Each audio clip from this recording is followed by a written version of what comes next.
अस्सलाम वालेकुम। Class second year के स्टूडेंट, एक्सरसाइज 3.4 और इसका क्वेश्चन नंबर आपके पास है 4।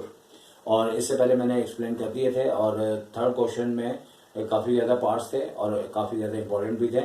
और यहाँ पे हमें एक मतलब कि एक रिलेशन दिया हुआ है या इक्वेशन दी हुई है और इसमें कहा गया है कि ए और बी जो है वो एज अ कांस्टेंट को रिप्रेजेंट कर रहे हैं और आपको दो रिक्वायरमेंट है कि एक बार फाइंड कर रहे हैं D U upon D Y V और सेकंड है D V upon D U.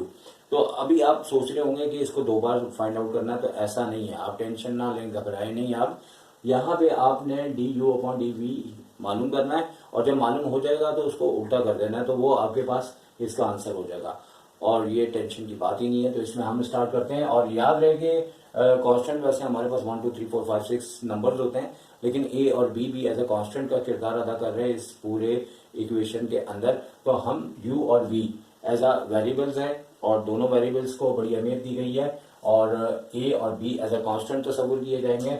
तो हम अब बिस्मिल्लाह करते हैं इसमें डेरिवेटिव विद रिस्पेक्ट टू। अब आपकी मर्जी है, आप वी ले लें क्योंकि पहले जो नीचे लिखा होता है ना विद रिस्पेक्ट टू वो लेना होता है। अगर हम इसको फाइंड आउट कर रहे हैं तो हम वी बोलेंगे और इंतहाई आसान क्वेश्चन है, बहुत ही ईजी है।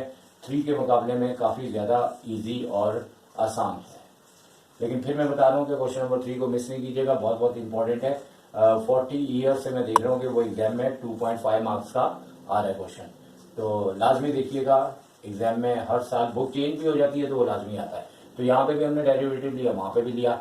अब यहाँ पे ए एज ए कांस्टेंट है तो 1 अपॉन ए स्क्वायर हम कॉमन ले लेंगे और यहाँ पे डी अपॉन डी वी करते हुए यू स्क्वायर लिखेंगे। इसी तरह प्लस है और एग्जाम में कभी कभार माइनस भी कर देते हैं, थोड़ा सा चेंज कर देते हैं। सेकंड ईयर में अक्सर ये सिलसिला होता है कि थोड़े बहुत क्वेश्चन चेंज करके दिए जाते हैं। फर्स्ट ईयर में ऐसा मसला नहीं होता।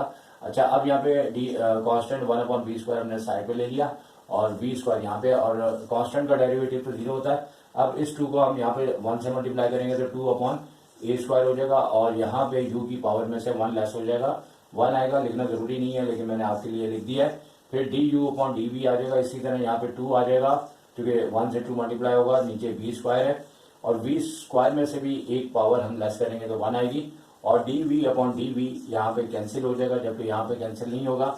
और कैंसिल होने के बाद अब हमें करना यह है कि ये टर्म यहाँ रुक जाएगी, इसको हम वहां भेज देंगे और 2u अपॉन ए स्क्वायर और D U upon D V, तो माइनस होते हुए 2v अपॉन बी स्क्वायर।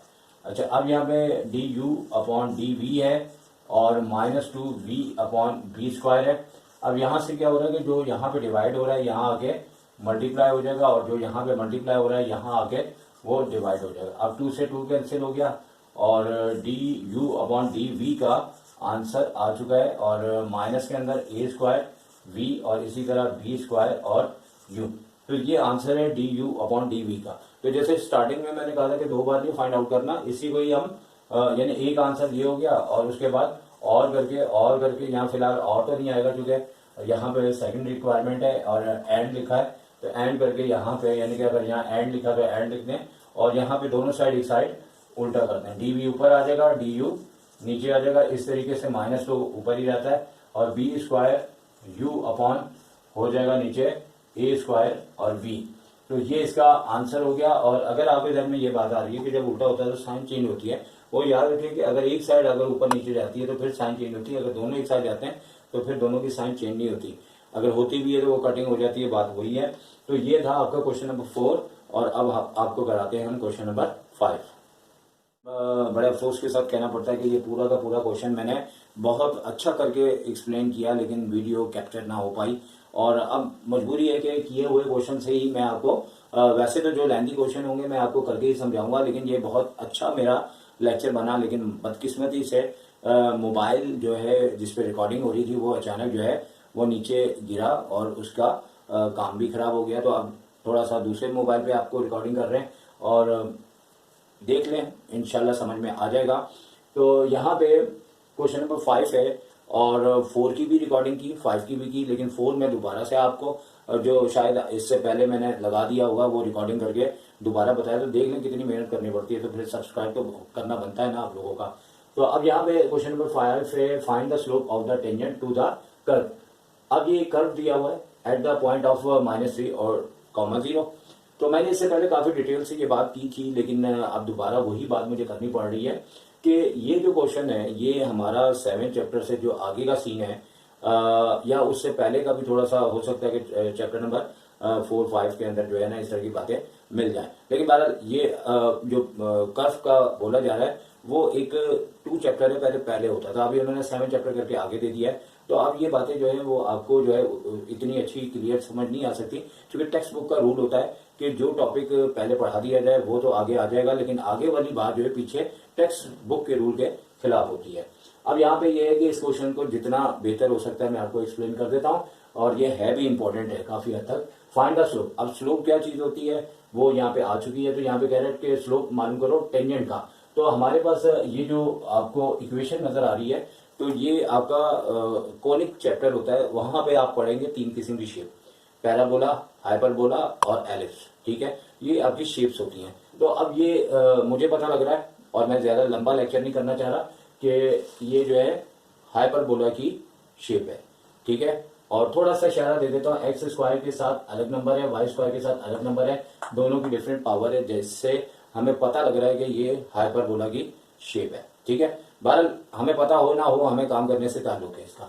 अब हमने derivative with respect to X लिया, तो देखो एक्स और वाई दोनों वेरिएबल यहाँ पे मौजूद हैं। तो हमने करना क्या है कि यहाँ पे जो इससे पहले भी क्वेश्चन किए थे, तो डेरिवेटिव लेते हुए दोनों साइड अप्लाई करेंगे, और यहाँ पे 3 साइड पे कर दिया, और एक्स स्क्वायर आगे इसी तरह -7, और यहाँ पे वाई स्क्वायर को d/dx से पहले हमने डेरिवेटिव अप्लाई करना है। 14 कांस्टेंट सारे पहले आ जाएंगे, और dy/dx आ गया, और ये तो है ही कांस्टेंट, और इसका रिजल्ट बाद में 0 आ जाता है। तो यहाँ पे आप पावर 2 को 3 से मल्टीप्लाई किया, 1 पावर लेस की dx कैंसिल हो गया, 7 2 14, और एक पावर कम हो गई। लेकिन यहाँ पे dy/dx आपका जब 2 आपको वेरिएबल्स दिए हों तो एक तो कैंसिल हो जाता है, एक आपका कैंसिल नहीं होता। इसी तरह यहाँ पे भी dy/dx रहा, और ये 0 हो चुका है। अब dy/dx इधर भी है इधर भी है, दोनों के अंदर मौजूद है, दोनों के अंदर मौजूद है।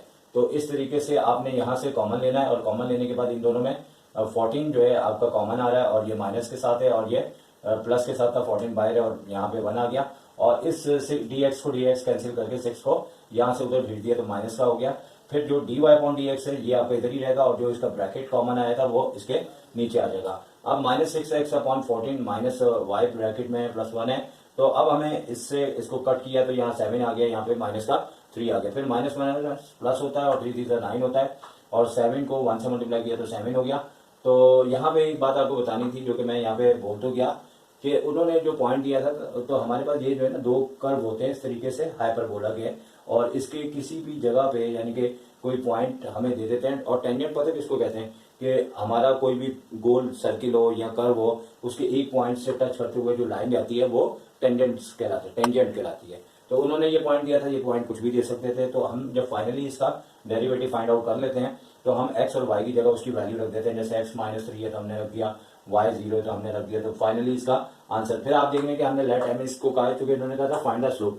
तो हमारे जो मतलब क्या एनालिटिक्स जो कैलकुलस है या इसमें है, तो इसमें स्लोप जो है वो m से रिप्रेजेंट होता है। ठीक है, तो m इसको हमने कहना, तो m मीन्स स्लोप है, और टेंजेंट मतलब कर्व के ऊपर एक पॉइंट है जिसका लिहाज से इसका स्लोप आया हुआ है। और एक फॉर्मूला होता है tan θ = m। तो मे बी अगर फाइंड द वो टेंजेंट कह रहे हैं तो ये वाला टेंजेंट नहीं है, लेकिन ये वैसे मैंने लिख दिया कि आपके नॉलेज के लिए कि tan θ = m के बराबर होता है। अगर आप ज्यादा जुस्तजू करें तो हो सकता है आपको यहाँ तक आपका जहन जाए, तो ये भी एक फॉर्मूला होता है। लेकिन यहाँ हमें स्लोप बताना था, तो स्लोप हमारे पास m है 9/7। और अगर वो कहते हैं कि फाइंड द एंगल, तो हम इससे एंगल भी फाइंड आउट कर सकते थे। तो इस तरीके से ये क्वेश्चन चूंकि कैप्चर नहीं हो पाया, प्रॉब्लम हो गया था, तो मैंने इसको इस तरह से एक्सप्लेन कर दिया।